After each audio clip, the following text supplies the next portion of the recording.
Kia ora koutou, welcome here, and Carl, thank you for coming. And so you haven't met me, but my name's Valerie West. I just want to thank firstly Orangewood for the opportunity to run this program and to give everybody these opportunities. I think it's amazing organisations that do that.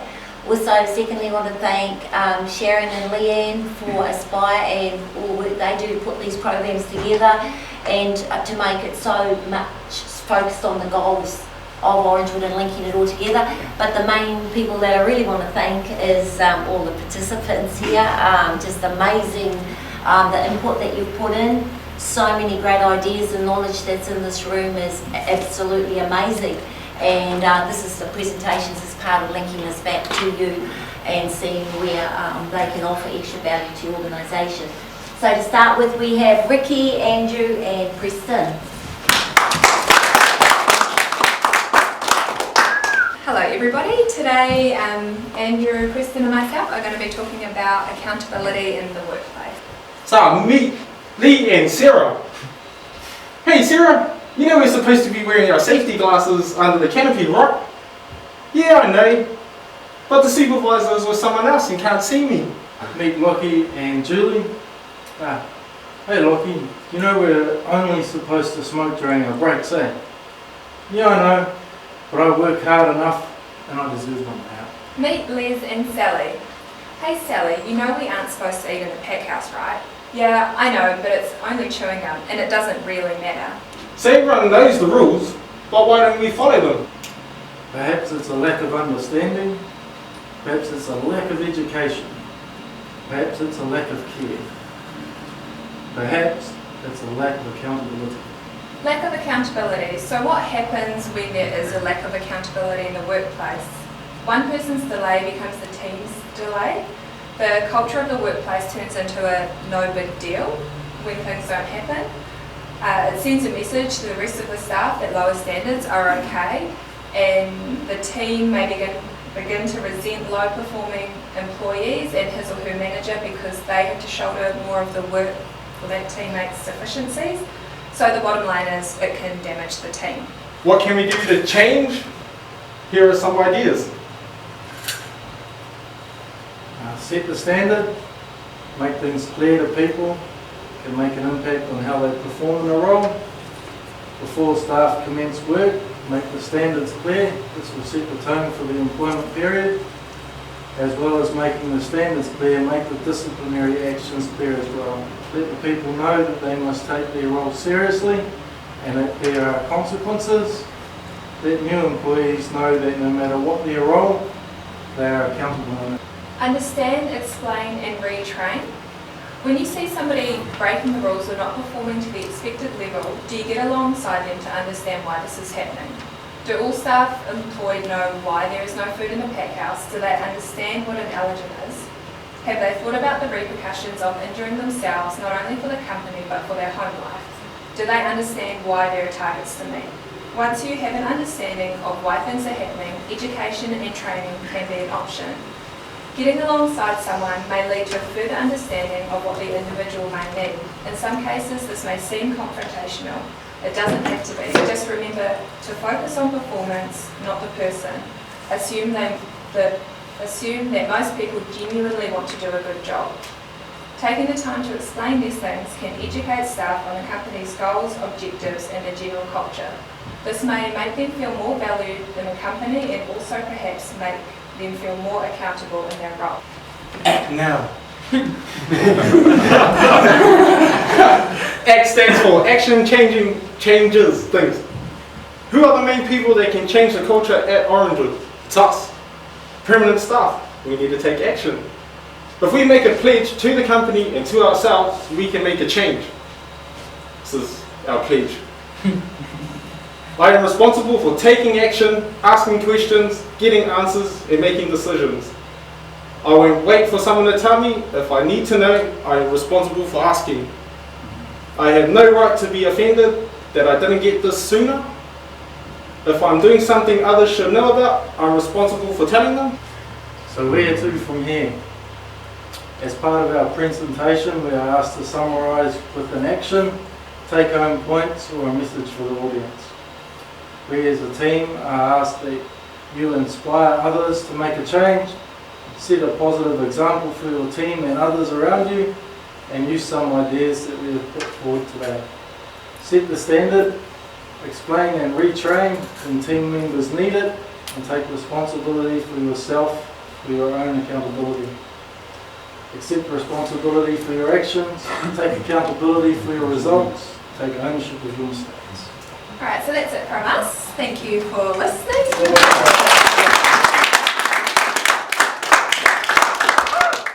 Thank you. And now we have Georgia, Alex, and Susie. So we've got confusion about how staff grow within the company. We feel like we get little recognition and we would like to offer some solutions. A reward system, skill to wage ratio, recognition for good work, constructive criticism for bad, bonus for very good work ideas / suggestions. Appreciation. Giving staff more feedback. Saying thank you to those who do a good job. Verbal support. Supervisor and company to show staff that they mean it when they say thank you. For example, smile, eye contact, not just saying, ha, thank you like this, because that doesn't mean anything. You'd rather get nothing than someone walking off and not actually talking to you properly. Promotion. The opportunity to upskill / train with possibility of a pay rise when staff prove they put the training to use, which will benefit both the staff and Orangewood. Ongoing training to keep staff in the loop with any updates for a role they're already trained in. We put this in because we actually find it really frustrating if you're in, especially in a key role, and something's changed and you haven't been told, and the next minute, why haven't you done this? And it's like, oh my gosh, it's my fault, but you're actually taking it out on yourself, but you haven't been told yet. So Zespri might have changed something during the season. I know at the start of the season we usually go through this first, but if it's during the season we need to make sure that we keep everyone updated so everyone is on the same page. Summary. So to create a positive work environment, incentive for staff to turn up to work every day. By keeping staff happy, they will produce better quality work, which will keep the current growers and potentially gain new growers for Orangewood, which will be beneficial to all parties. To recognise and appreciate big and small efforts. A fair return for staff efforts. And motivation to maintain and improve employee performance. Clarification of what behaviours. I'll propose this. Employee Appreciation Program. Next page, Susie. Documented system to keep record of staff performance and their recognition / reward. Points can be awarded to the employee for simple tasks like assisting their colleagues. These points are collected at the end of the week or month and could be redeemed for a small prize. So this is the plan. Team supervisors should keep track of when staff have done a particularly good job or effort and report it back to the office. And maybe add a section on the timesheets on the supervisor's tablets to add the information. I've heard this week, I don't know, I've just heard that this is already in place, I'm not sure, but it doesn't seem to be actioned. So maybe we can talk about it after. Our suggestions. Recognition for permanent staff. Movie meal deal at Cafe Cinema. Christmas function, dinner for permanent staff. Monthly draw for winning an Orangewood shirt. Could be for staff having good ideas, so suggestions, and each time they do, their name goes into the draw. Appreciation jar. Have every employee write up a gift, privilege, or recognition they'd like, and then put each item into an appreciation jar. Have the employee being recognised, select their method of appreciation at random from the jar. Possibility of Orangewood joining the living wage scheme. There's a big one. Action. So for our action we've put wage increases for job specific roles, Orangewood to join the living wage scheme, staff evaluations to be more consistent, bonus and or rewards for staff proving themselves, and provide overtime pay for extra hours. Thank you everyone for listening, and as a reward for everyone, I baked cookies last month.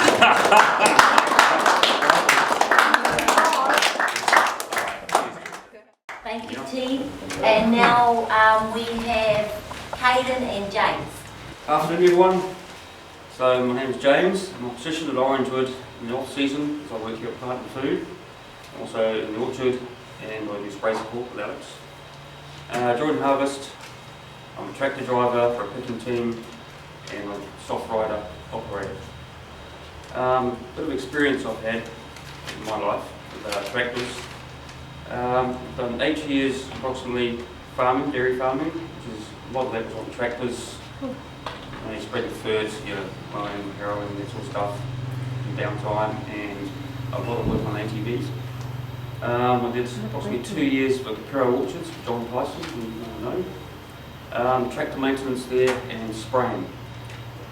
I also did a year with Alexander Contracting up Waimini North for Ross, which was a lot of maize silage work, disking, power harrowing, and so on. It was pretty full on. It was huge tractors. So I've been lucky and fortunate to have had this experience, and I've learnt some skills, given me confidence, the driving skills, which have put me with skills in a lot of terrain and tricky situations like I've come across in those times. At Orangewood, harvest is the busiest time of the year, with all available tractors being used for picking, going out to orchards and being used on the main roads. The issue is that a lot of our drivers don't really have a lot of experience and confidence with on and off road experience, which means a low confidence level when it comes to wet, slippery, hilly conditions, and you've got a load on the tractor, you're only using like a massive 135 and stuff like that, which are only two-wheel drive tractors, which increases the level of danger. So, the current training that we have at the moment that's provided by Orangewood really doesn't prepare you for some of the situations that you come across. I'm noticing from experience last year, there was a few hiccups here and there, and just sort of a lack of confidence really. And we've got a full load on, I'll panic, tractor goes sideways, or not a good look for Orangewood, but we've got to ask the owner to come and tow you out. You're stuck up against a dead man with a full load of his fruit on the back. So what I'd like to see and recommend is that we have a more advanced training regime for our permanent tractor drivers, including a variety of different terrains where you actually put in a situation with a trailer fully loaded. It might not be fruit from time of year, but with weight on there, and pick up the situation. Pick somewhere where we go, like Abso, down the bottom of Pipers, places where people panic and So I'd like to see something like that happen. Get up their confidence levels and make it safer for everyone out there. There's a lot of people in the orchards all the time, supervisors, your pickers, some of them are foreigners. Something to be aware of. I'd also like to touch on something about up and coming potential drivers for future seasons. Maybe put them through some licensing so that everyone make sure they've got licenses to drive on the road between orchards, because a lot of it is on road use and a lot of traffic out there. It's raining, especially early in the morning. You've got to get quite a bit of a time schedule. We've got to get to the next orchard. You've got tankers, logging trucks. It's really quite dangerous. So you've got to be legal. I know someone last year got pulled over, it was Murray. Lucky he was legal. So finishing, I'd just like to say represent Orangewood by using the best practice and being safe as possible out there with all the right training. So thank you very much.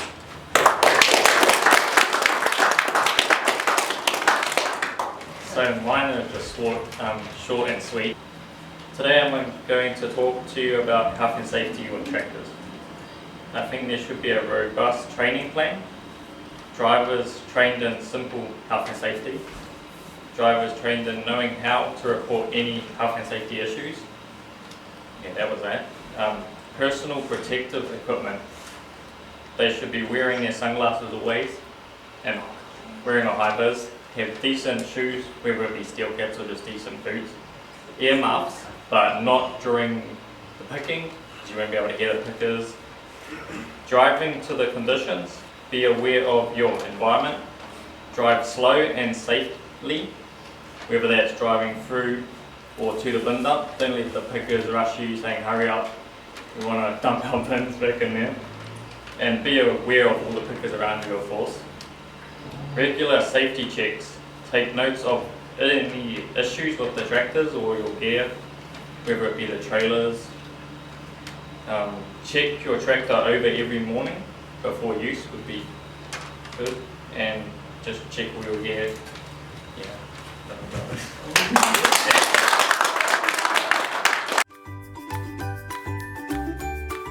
Hello, I'm Cheryl, the team leader. Hi, I'm Carol, the team member. Hi, I'm Cheryl, I'm the auditor. And we are here to present teamwork and health and safety.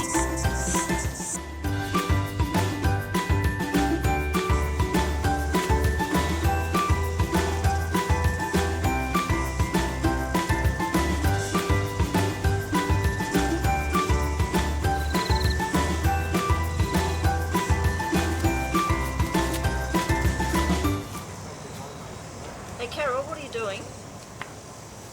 Oh, I'm ahead, so I just had a quick look on my phone. No, you use your phone at breaks. You know you're not supposed to be using your phone during work hours. Where's Cheryl? She's way over there, Cheryl. Well, don't you think that, if you've finished your row, you should go down there and help bring Cheryl up? I was going to, but she's way behind. Or do you think Is it fair to... Do you think you've done a good job here? So put your phone away, because the next time you'll be to the office. Cheryl?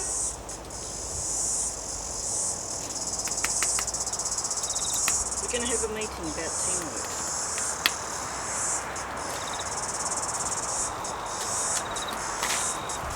Okay guys, we're a team, and so, it'd be good to work as a team. So I noticed that you were down there, and obviously you've got a very heavy row, and I found Carol up here on her phone, and she pretty much thinks that she's done a spectacular job, that she can spend time on her phone, but I've asked her to walk down, look at her work on her way down, check the bunches, etc., and then come in and help you.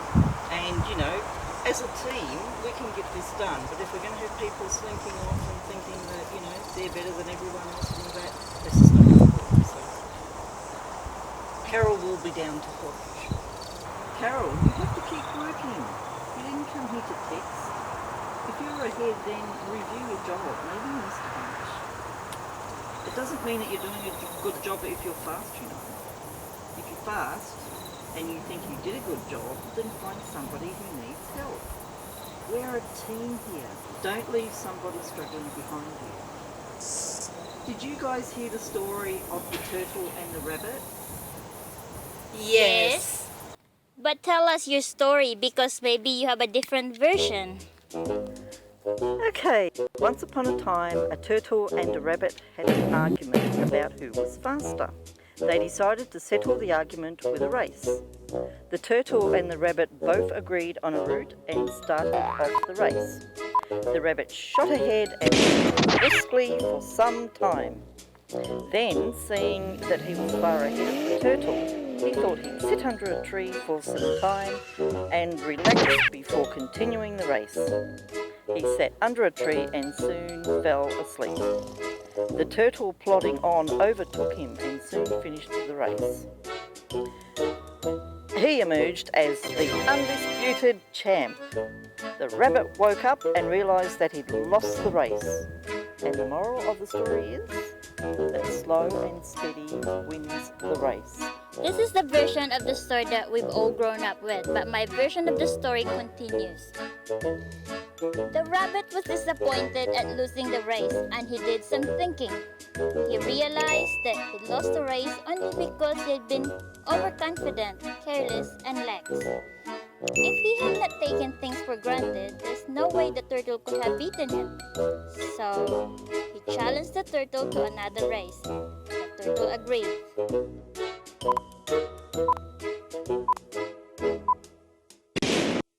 This time, the rabbit went all out and ran without stopping from start to finish. He won by several miles. The moral of the story? Fast and consistent will always beat the slow and steady. It's good to be slow and steady, but it's better to be fast and reliable. But the story doesn't end there. The turtle did some thinking this time and realised that there's no way he can beat the rabbit in a race the way it was currently formatted. He thought for a while and then challenged the rabbit to another race on a significant, slightly different route. The rabbit agreed. The turtle and the rabbit started off. In keeping with his self-made commitment to be consistently fast, the rabbit took off and ran at top speed until he came to a broad river. The finishing line was a couple of kilometres on the other side of the river. The rabbit sat there wondering what to do. In the meantime, the turtle trundled it along, got into the river and swam to the opposite bank, continued walking and finished the race. The moral of the story? First, identify your core competency and then change the playing field to suit your core competency. Did you know that the story still hasn't ended? The turtle and the rabbit, by this time, had become pretty good friends and they did some thinking together.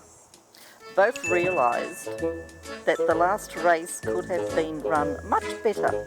So the turtle and rabbit decided to do the last race again, but to run as a team this time.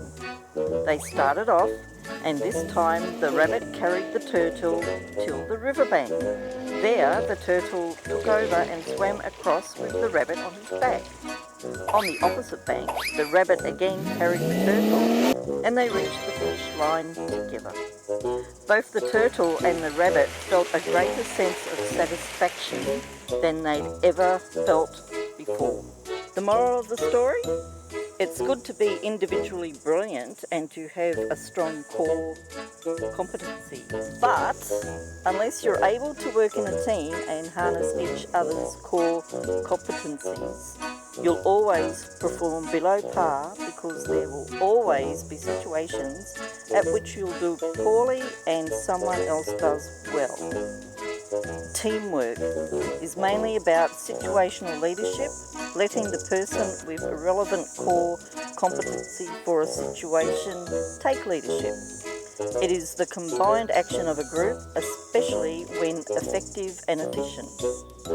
And that is the end of the story. Stay safe. Ladies and gentlemen, may I have your attention, please?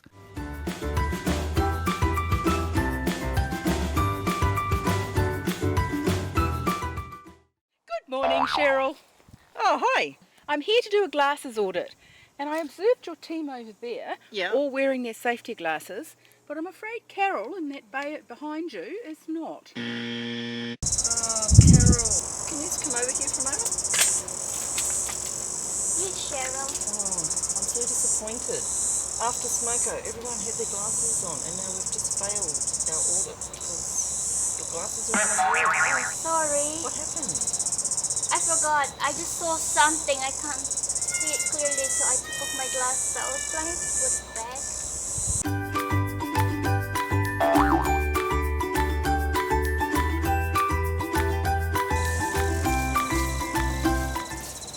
Morning, Cheryl. Oh, hi. Glasses audit. The team over there have all got their glasses on. I see Carol. Carol, your glasses. This is the second one this week. What you got? Oh, I went to the toilet. I think it's in the toilet. You know we have to wear our glasses under the canopy. It's procedure and company policy. I'll go back and get it. You know what, like after every break I always check to make sure everyone's got their glasses on. You know, it's really important. If WorkSafe came in here, they could fine you $500 on the spot. We have to wear our glasses under the canopy. It's in our procedure and it's our policy. Sorry, Cheryl. I was wearing it today. Cheryl! What? I just saw Cheryl Land coming. I think she's doing another safety audit, but I can't find my glasses. I've been walking around the road. I dropped it. Oh no! Do you have some spare there? I do. That will do. I hope they'll work. Can I borrow this one? Yes. Thank you. I'll wear this one. Good morning, Hello, Cheryl. Carol. I like your glasses. Did I pass today? Yes, we've passed today. You've all passed. Everybody's got their glasses on. Thank you. Thank you. Congratulations, team. Thank you. Because you know what would have happened if you weren't wearing glasses? No. You would have gone to the office. Well, thank you, Cheryl. Well done, Cheryl. Great teamwork on Carol's part. Thank Especially you. wearing those glasses. Thank you very much. Great, I'll let the team know. Yes, you may. Thank Okay, you. thanks. Bye. Hey guys! We've passed our glasses audit. Well done. Good teamwork. Health and safety in the workplace is important to everyone. And as a team, we can make this happen. Better to be safe than sorry. Wearing eye protection is very important. It is not a joke. Our eyes are priceless. Protect them. If you have eyes, then wear safety glasses. We hope you've enjoyed our presentation. Thank you for watching. Please hit like and share.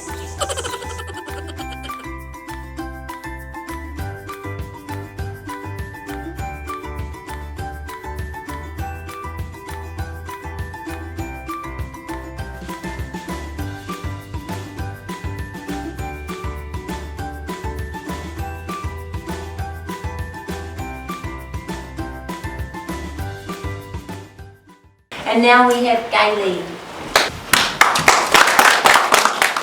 Afternoon, my name's Gaylene. Mine is on grading. Okay, in the packing season we struggle with lack of staff and training. Night shift. A grower was overheard saying that night shift graders were too hard on grading their fruit. We follow Zespri grade standards. Hours, for example, day shift may get 9 to 10 hours, while night shift may get only 8 hours. When we have a public holiday, our shift finishes at 11:30 p.m. to ensure we don't go into the public holiday hours. No incentive for casual seasonal staff to turn up for every night shift. Less staff than day shift. Not enough experienced staff on the night shift. Right, training. Not enough time for adequate training. Head graders and QCs need time to be updated to the current Zespri grade standards. For example, colour of blemishes, depression marks, and consistency training.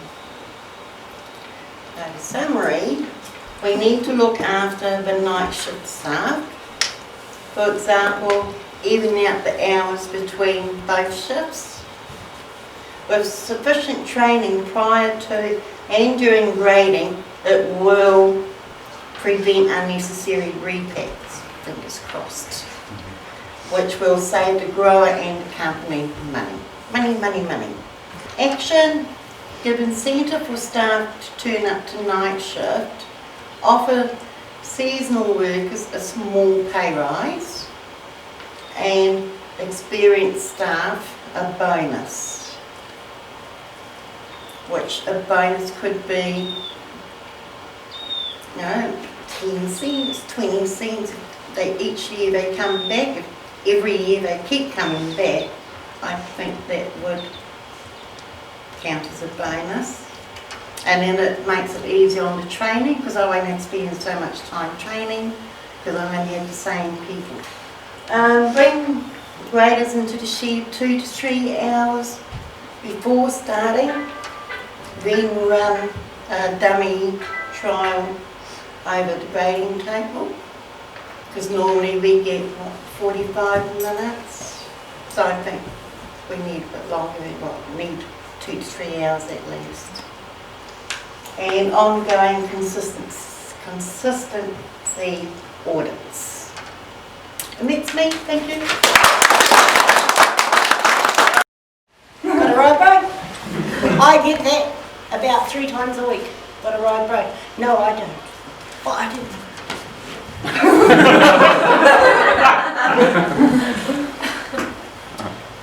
And no doubt, you being so close to the reception, you might hear this ring ring, ring ring. Good morning, Orangewood, Michelle speaking.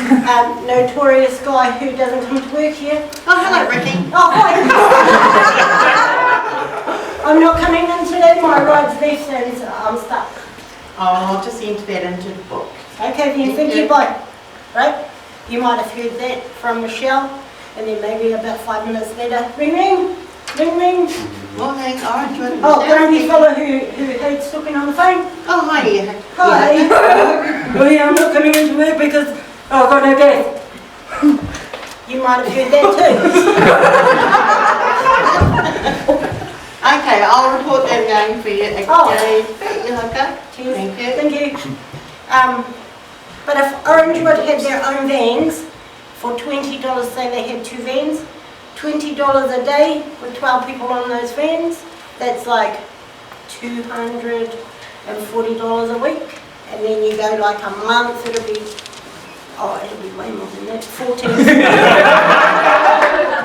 Only had it for 1 van, but 14. And then over a year it comes to like $6,240.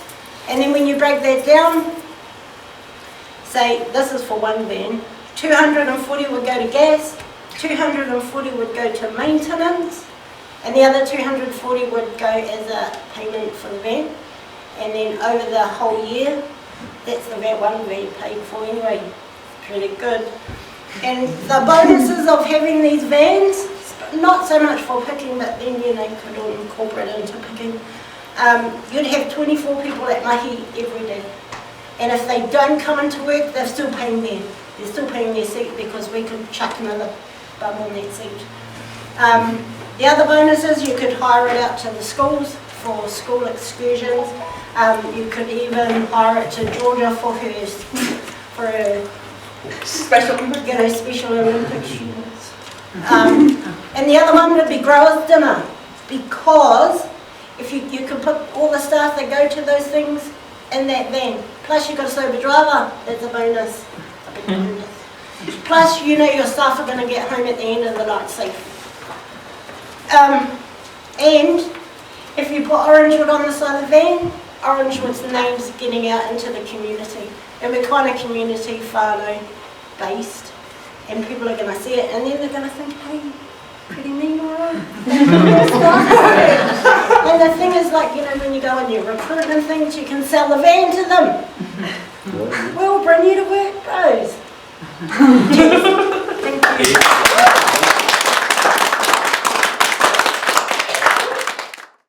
So thank you, Doug, finishing off with another great presentation. So again, I'm very impressed with the work and effort that's gone into not only the presentations, because you can see how great they are, but the whole time right through these, what's it been, 12 weeks really. It's been amazing, so thank you so much. So well done, guys, girls, fiercely proud. It's great to see. I don't know if you see yourselves standing up here when you started this, some of you. I know some of you have done it before, but it's a very nerve-wracking thing, isn't it, jumping up like me now. And I'd just like to go through, I guess, and thank Preston, Ricky and Andrew, talking about accountability. And it was something I spoke to Ricky about earlier on. Accountability is something that's really important.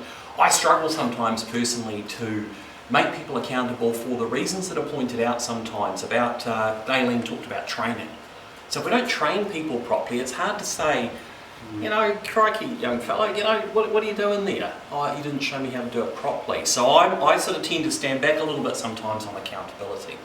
So that can cause some grief, because I feel we can only hold people accountable if we train them properly. So the messages, you know, that you gave us, Galen, were great.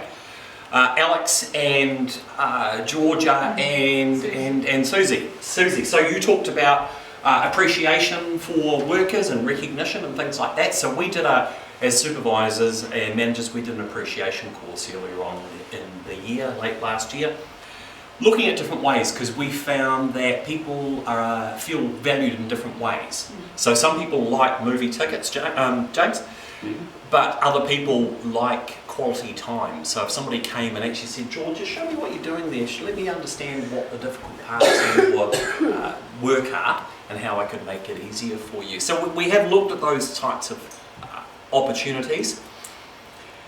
And it's about, I guess, moving to the implementation of it. We talked about the wages and the salaries, and Alex has spent a little bit of time on my office giving me some good personal advice on what I should be doing in this area, and I appreciate honest feedback, because you know how you guys are just doing the best you can, that actually goes for me as well. So some people seem to maybe think that I know everything, hopefully not in this room, but the truth is I don't know everything. I'm just like you, I'm just doing the best I can. But I'm really, really encouraged with what I see today from the potential that we've got here. You know, James and Caden, you talked about tractors, and you know that's something really dear to my heart. It's one of our highest health and safety risks. You know, we did do the farm safe course, 2-day farm safe course with some of the people, but I think they may have moved on, some of them, or we've moved them into different positions. Dar, I think you did that course, didn't you, that tractor training course, but you're moving into the forklifts now, so who's filling in Dar's thing? So succession planning, really, really important. Teamwork from Sherilyn, and Cheryl's not here, and Carol, some great stuff there. We do have to work. This is one of those jobs, you're not sitting at a desk by yourself all day, you know, typing emails and stuff like that. You've got to be out there working with people, you've got to get on with each other. And that can be hard sometimes, because everyone has different points of view on how things are done. And then you wove in the old safety glasses thing as well, which is obviously pretty important. And look, you might say the risk is low, but if you lost an eye, and as someone who's had a couple of detached retinas and currently still having eye problems, I tell you, it's not funny having eye problems. And so it's extremely important to me personally that your eyes stay where they're supposed to be and working. And so sometimes it seems uncomfortable that you have to wear these things, but it's for good reason, because if you lost any of your sight, it would be a problem. We had Galen, again, I've already acknowledged Galen talking about grading. It's an area I was working with Michelle this morning, and I said, I gave 2 hours actually, Galen. So I said we'll start Tuesday, so my rough plan is we'll start Tuesday packing. I said, you know, graders in at 8 and then we'll get the rest in at 11, maybe it was 3 hours, wow. But I do acknowledge that we need that night shift, and I've heard this from somebody else told me about night shift hours as well. And I don't need Steph to vouch for me, but I spend a lot of time during the season actually trying to make sure that the hours are fair, and it turns out the impression is they're not. And so I'll look a lot closer at that. As we've now moved out of PSA, we've got so much work in front of us now that all the hours should be available. I put a challenge out there to our permanent people about night shift. It's a really, really important part of what we do. How do we encourage, and I think you've given me some ideas, how do we encourage more people? And we pay, better not say too much, but we pay $1 an hour to our permanents to work night shift. That clearly is not enough to get more people, because it's not a commitment for our entire lives, is it? It's a commitment for 6 weeks, 7 weeks maximum, something like that. And to be successful, both day shift and night shift need to be successful. So I'd encourage us to try and work on getting more of our permanent staff to take that plunge so that we can get everything balanced out. And Got a Ride Bro, finishing off with Got a Ride Bro. So we have got a van initiative sorted out, Dar, for the current season. You would have seen this morning, I'm looking for a van driver in the Haka meeting. And so and I'm really impressed with those numbers you've done, because I've done a similar sort of thing to try and work out how we do this. Transport in the north is a real problem. Laurie and I add 15% onto the amount of people we need in order to get the job done. We just assume that you're not going to turn up sometimes. I'm not saying you personally in this room, but generally people are not going to turn up. And so I think the Got a Ride Bro is an awesome initiative. I actually like that name as well. We might brand that name. So many solutions offered here today, and you know, Orangewood is in a fantastic place. It's in a really good place. I get calls often now from people developing orchards who want Orangewood on board. So not that they're fighting over Orangewood, but there was people looking at the same bits of land talking to me about getting Orangewood to work for them because of the exceptional work that you guys do out there. But we don't pay you enough. We don't pay you enough. And I took to the directors meeting in December, October maybe, I'm just making it up. That one of those ones, you know, not the whole conversation, just exactly which meeting it was, Preston, but I said to them, look, these guys are doing a fantastic job. We're trying to charge something that we think is called market rate. So when we go up against Turners and Growers or Kainui, you know, and the grower goes, well, how much do you charge? And we put a dollar, oh, that's too expensive. But I think we've got enough success behind us now that the directors are behind lifting margins on our orchard charge out rate, and so we can start rewarding you guys better. So we're definitely moving in that direction. At the last directors meeting, which took place Friday a week ago, I took a surgical medical insurance proposal to the directors to say everybody on an individual employment agreement, we would cover them for surgical procedures as part of an employment package. And that would just be another way. So while it's not cash in your pocket strictly, it is and because we're a group, we can come in with pre-existing conditions. So if you've got a hip that's a bit dodgy or a knee that's a bit dodgy, if you go as an individual, then they might say, oh, James, you've got a bit of a bad knee there, bro. Yeah. Whereas if we go in as a group, you know, James can turn up the next day and say, actually, I've got a bad knee and I need surgery, and we can whip him in and get it done. So I am thinking about you. I know when you look in your pay slip, you don't think I'm thinking about you. You don't think but I am thinking about you. I'm trying to reward you guys for the fantastic work that you do out there. And today just gives me more encouragement and enthusiasm to move forward, because you're just such great people getting up here today, giving all these presentations. PowerPoint or paper, it didn't matter. Whiteboard, you articulated yourselves beautifully. You did a fantastic job. You told me and Steph and the rest of the people in the room what your key messages were, what your solutions were. And I thank you so much for that. And I feel very privileged and proud to have you as part of the Orangewood team. So thank you very much.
To thank Val and to thank all the rest of my Orangewood teammates for making this a successful course. Thank you.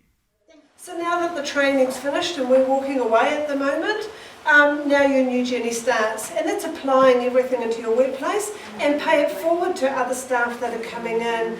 And you've got temp staff coming in, you've got some coming over from Vanuatu, and you can pay it forward to them. And they'll notice what you're doing and they'll change in that way as well. So thank you to everybody. Thank you to Valerie for coming in and working with you all. She's the one that's been here with you every week, and she's given you some really good examples of what's been happening and what you've been doing, so well done to everybody. Thank you to Orangewood as well for allowing us to come in and to work with some of your staff, and we hope that it's not the end of the journey here, that we'll be able to work with other staff. So on behalf of Aspire 2, to Carl, we'd like to give you a certificate in acknowledgement to Orangewood. Awesome. So thank you for having us.